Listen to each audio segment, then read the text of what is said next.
কাছে এবং দূরে বসে যারা আমাকে দেখছেন সকলকে শুভেচ্ছা।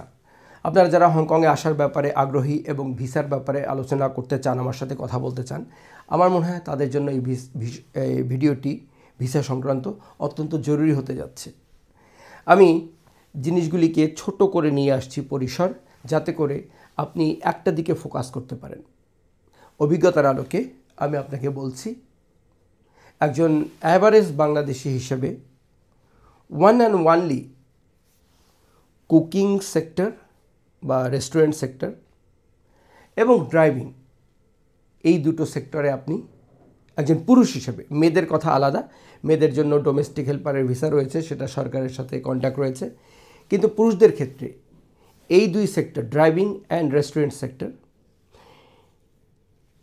এর বাইরে আমি অন্তত সাজেস্ট করতে পারছি না। সো যেটা বলতে চাই, কুকিংয়ে আপনার হাত যশ বাড়ান, আপনার কিছু সার্টিফিকেট হওয়া চাই, অ্যান্ড দেন আপনি অ্যাপ্লাই করুন। হংকংয়ের বিভিন্ন রেস্টুরেন্ট, চেইন রেস্টুরেন্ট অনেক আছে, তাদেরকে আপনি অ্যাপ্লাই করুন ইফ দে ওয়ান্ট।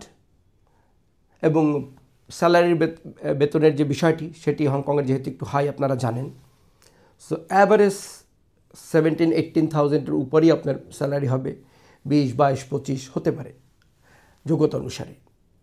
সো আপনি তাদের সাথে যোগাযোগ করুন।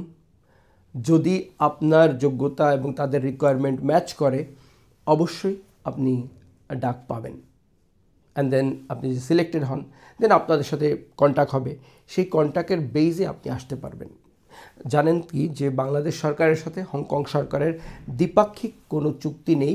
এভাবে কি বলবো, এটাকে লেবার সাপ্লাইয়ের অথবা জনশক্তি রপ্তানির বা আমদানির এরকম কন্ট্যাক্ট নেই, শুধুমাত্র মেয়েদের জন্য আছে।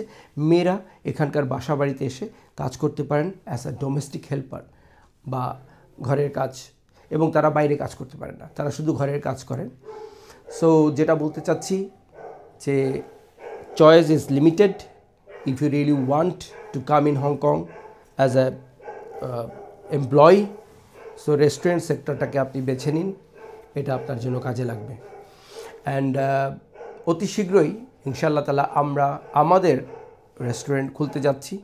সো আপাতত তেমন কোনো ইনফরমেশন দিতে পারছি না, বাট ভেরি সুন আমরা আপনাদেরকে ইনফর্ম করব, কারণ আমরা চাই বাংলাদেশের যোগ্য ছেলেরা, যোগ্যতমরা এসে ভালো জায়গায় ভালো কাজ করুক, এবং আলটিমেটলি এটা আমাদের দেশের কাছে লাগবে। একটি পরিবারও যদি উন্নত হয়, একটি তো হলো, তাই না?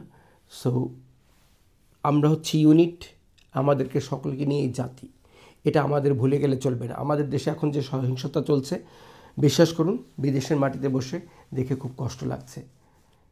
দিনের শেষে সবাই কিন্তু আমরাই শুধুমাত্র মত এবং পথের কারণে আমরা কেউ কাউকে জবাই করতে পারি না। নো, সেটা আমাদের ওয়ে না। সো আমরা যেটা চাচ্ছি, উপরের দিকে যাব, we have to have the iron inside us, কে আমাকে করে দেখাতেই হবে। আজকে আমি আপনার জন্য পরিসরটা ছোট করে দিলাম। এই ছোট পরিসরে আপনি চেষ্টা করুন, সফলতা আসবে। বিক্ষিপ্তভাবে এদিকে করলাম, এটা করলাম, ওদিকে চেষ্টা করলাম, সময়, এনার্জি, মানি এগুলি ক্ষতি হবে, লোকসান হবে। এটা বাস্তব কথা আমি বললাম।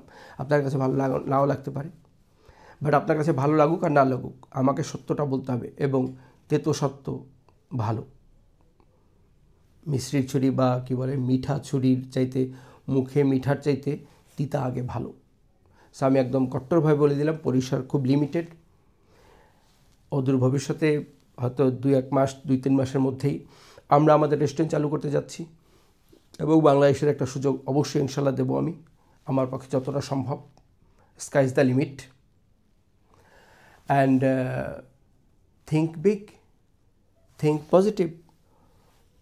মানে বেকার এনার্জি, টাইম, মানি এগুলি খরচ না করে তন মন একটা দিকে খেয়াল করে এগিয়ে যান।